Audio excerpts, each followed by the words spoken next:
Student, कैसे हैं आप सब बच्चों। आज हम क्लास 9th के इतिहास का तीसरे चैप्टर का तीसरा पार्ट देखेंगे।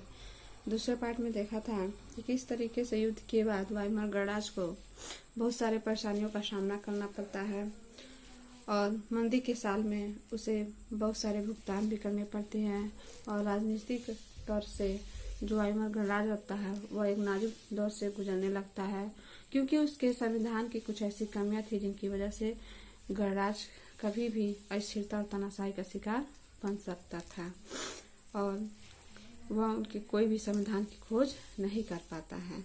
आज का हमारा टॉपिक है हिटलर का उदय। कि हिटलर का उदय कैसे हुआ। तरह अर्थव्यवस्था यानी कि राजनीति और समाज में गहराते जा रहे इस संकट ने हिटलर के सत्ता में पहुंचाने का रास्ता साफ कर दिया और 1889 में ऑस्ट्रिया में जन्मे हिटलर की युवावस्था बेहद गरीबी से गुजरी थी। रोजी रोटी का कोई जरिया न होने के कारण पहले विश्व युद्ध की शुरुआत में उसने भी अपना नाम फौजी भर्ती के लिए लिखवा लिया। फिर भर्ती के बाद उसने अग्रिम मोर्चे पे संदेशवाहक का काम किया। कापरेरल बनाकर बहादुरी के लिए उसने कुछ तमगे भी हासिल किए और जर्मन की सेना की पराजय ने तो उसे हिला दिया, लेकिन वर्साय की संधि ने तो उसे आग बबूला ही कर दिया। फिर 1919 में उसने जर्मन वर्कर्स पार्टी नामक एक छोटे से समूह की सदस्यता ले ली और फिर धीरे धीरे उसने इस संगठन पे अपना नियंत्रण कायम कर लिया और उसे नेशनल सोशलिस्ट पार्टी का नया नाम दिया और इस पार्टी को बाद में नात्सी पार्टी के नाम से जाना गया। यानी कि ये सारी बातें हिटलर का हुआ कि किस तरीके से अर्थव्यवस्था और राजनीतिक और समाज में गहराते जाए संकट से हिटलर की सत्ता में पहुंचने का रास्ता साफ हुआ था। फिर 1923 में ही हिटलर ने बवेरिया पर कब्जा करके बर्लिन पे चढ़ाई करने और सत्ता पे कब्जा करने की योजना बना ली थी और इन दुस्साहसिक योजनाओं में वह असफल रहा। उसे गिरफ्तार कर लिया गया। उस पर देशद्रोह का मुकदमा भी चला, लेकिन कुछ समय बाद उसे रिहा कर दिया गया। नात्सी मुकदमा भी चला, लेकिन कुछ समय बाद उसे रिहा कर दिया गया।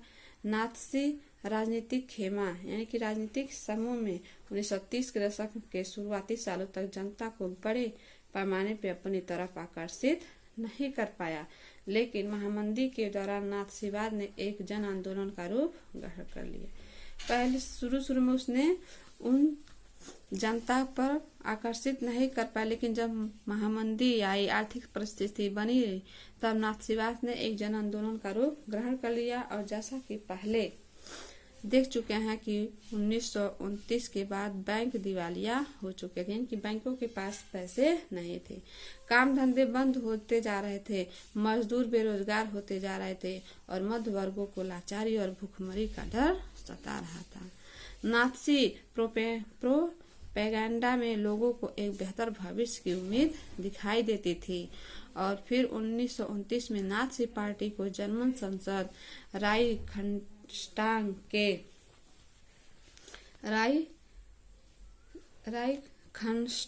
के लिए हुए चुनाव में महज 2.6% वोट मिले थे। फिर 1932 तक आते आते यह देश की सबसे बड़ी पार्टी बन चुकी थी और उसे 37% वोट मिले थे। फिर करा कि हिटलर जबरदस्त वक्ता था, यानी कि वह जबरदस्त वक्ता था, बोलने वाला था। उसका जोश और उसके शब्द लोगों को हिला करके रख देते थे। यानी कि वो ऐसा नेता था, भाषण देने वाला था, उसके जो शब्द होते थे वह लोगों को जोशीला बना देते थे। वह अपने भाषण में एक शक्तिशाली राष्ट्र की स्थापना, वर्साय संधि में हुई नाइंसाफी के प्रतिशोध और जर्मन समाज को खोई हुई प्रतिष्ठा वापस दिलाने का आश्वासन देता था। उसका वादा था कि वह बेरोजगारों को रोजगार और नौजवानों को एक सुरक्षित भविष्य देगा। उसने आश्वासन दिया कि वह देश को विदेशी प्रभाव से मुक्त कराएगा और तमाम विदेशी साजिशों का मुंहतोड़ जवाब भी देगा। फिर करा कि हिटलर ने राजनीति की एक नई शैली रची। वह लोगों को गोलबंद करने के लिए आडंबर और प्रदर्शन की अहमियत समझता था। हिटलर के प्रति भारी समर्थन दर्शाने और लोगों में परस्पर एकता का भाव पैदा करने के लिए नाथियों ने बड़ी बड़ी रैलियां और जनसभाएं आयोजित की थी। ये चित्र दिखाया गया हिटलर द्वारा एसएस और एसएम कतारों में सामने भाषण, यानी कि जो उसका भाषण है वो उसका सभा है। जनसभाएं आयोजित की और स्वमस्तिष्क से छपे लाल झंडे, नाच शैली और भाषणों के बाद खास अंदाज में तालियों की गड़गड़ाहट, ये सारी चीजें शक्ति प्रदर्शन का हिस्सा थी। फिर नात्सियों ने अपने धुआंधार प्रचार के जरिए हिटलर को एक मसीहा, एक रक्षक और एक व्यक्ति के रूप में पेश किया। यानी कि जो नात्सीवादी थे उन्होंने क्या किया, हिटलर को एकदम जबरदस्त और प्रदर्शन युक्त बना दिया, उसे एक बहुत बड़ा नेता और रक्षक बना दिया। एक ऐसे समाज को यह छवि बेहद आकर्षक दिखाई देती थी जिसकी प्रतिष्ठा और गौरव का एहसास चकनाचूर हो चुका था, जो एक भीषण आर्थिक एवं राजनीतिक संकट से गुजर रहा था। लोकतंत्र का ध्वस्त करा कि 30 जनवरी 1933 को राष्ट्रपति हिंडनबर्ग ने हिटलर को चांसलर का पदभार संभालने का न्योता दिया। वह मंत्रिमंडल में सबसे शक्तिशाली पद था। तब तक नात्सी पार्टी रूढ़वादियों को भी अपने उद्देश्यों से जोड़ चुके थे। सत्ता हासिल करने के बाद हिटलर ने लोकतांत्रिक शासन की संरचना और संस्थानों को भंग करना शुरू कर दिया और फिर फरवरी माह में जर्मन संसद भवन में हुए रहस्यमय अग्निकांड से उसका रास्ता और भी आसान हो गया। और फिर 28 फरवरी 1933 को जारी किए गए अग्नि अध्यादेश यानी कि फायर डिक्री के जरिए अभिव्यक्ति, प्रेस व सभा करने की आजादी जैसे नागरिक अधिकारों को अनिश्चित काल के लिए निलंबित कर दिया। फिर वाइमर संविधान में इन अधिकारों को काफी महत्वपूर्ण स्थान प्राप्त हुआ। इसके बाद हिटलर ने अपने कट्टर शत्रु कम्युनिस्टों पर निशाना साधा, यानी कि धीरे धीरे वह व्यक्तियों को अपनी तरफ और सत्ता को अपनी तरफ आकर्षित करने लगा, उसे हड़पने लगा। ज्यादातर कम्युनिस्टों को रातों रात कंसंट्रेशन कैंपों में बंद कर दिया गया और कम्युनिस्टों का बर्बर दमन किया गया।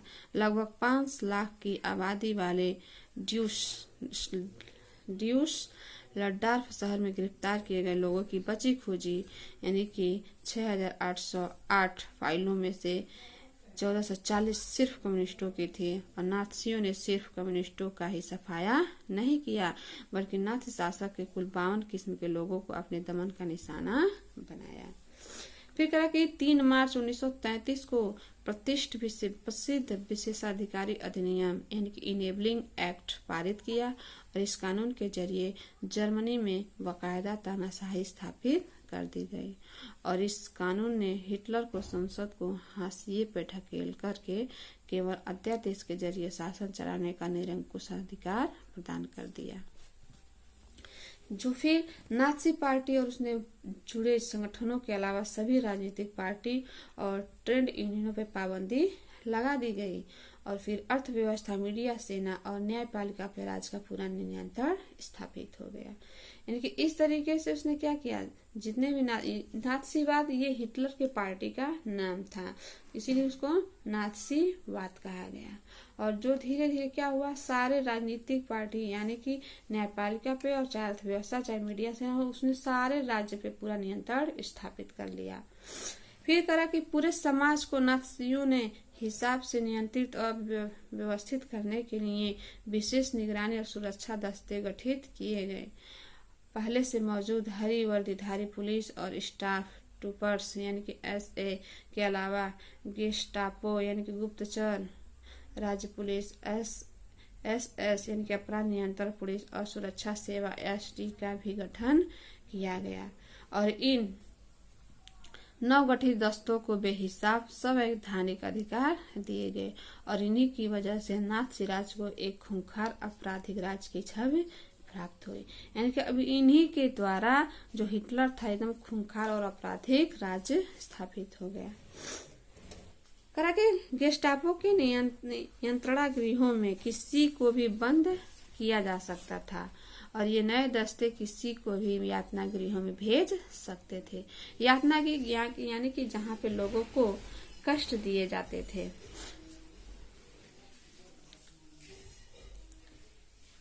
किसी को भी किसी कानून कार्रवाई से देश निकाला दिया जा सकता था या गिरफ्तार किया जा सकता। दंड की आशंका से मुक्त पुलिस बलों ने निरंकुश और निरपेक्ष शासन का अधिकार प्राप्त कर लिया। फिर करा कि पुनर्निर्माण, यानी कि हिटलर की अर्थव्यवस्था को पटरी पे लाने की हिस्सेदारी अर्थव्यवस्था मार्ग साक्स को सौंपी और साक्स ने सबसे पहले सरकारी पैसे से चलाए जाने वाले रोजगार संवर्धन कार्यक्रम के जरिए 100% उत्पादन और 100% रोजगार उपलब्ध कराने का लक्ष्य तय किया। और फिर मशहूर जर्मन हुपर हाईवे और जनता की कार फॉक्सवैगन इस परियोजना की देन थी। फिर विदेशी नीति के मोर्चे पे हिटलर को फौरन कामयाबी मिल गई, यानी कि विदेशी नीति था तो उसे तुरंत ही उसे कामयाबी मिली।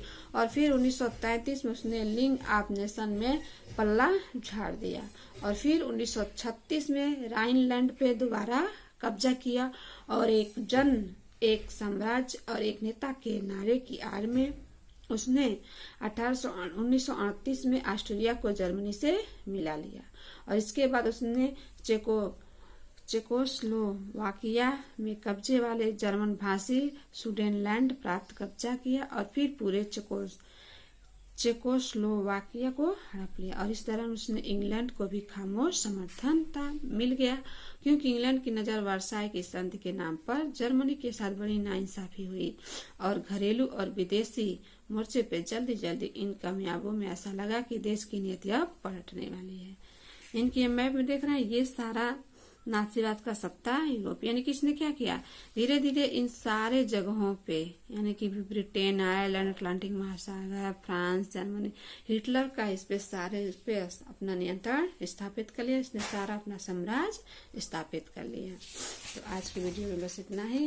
कल की वीडियो में हम फिर देखेंगे, चौथे पार्ट में नेक्स्ट पार्ट देखेंगे। धन्यवाद।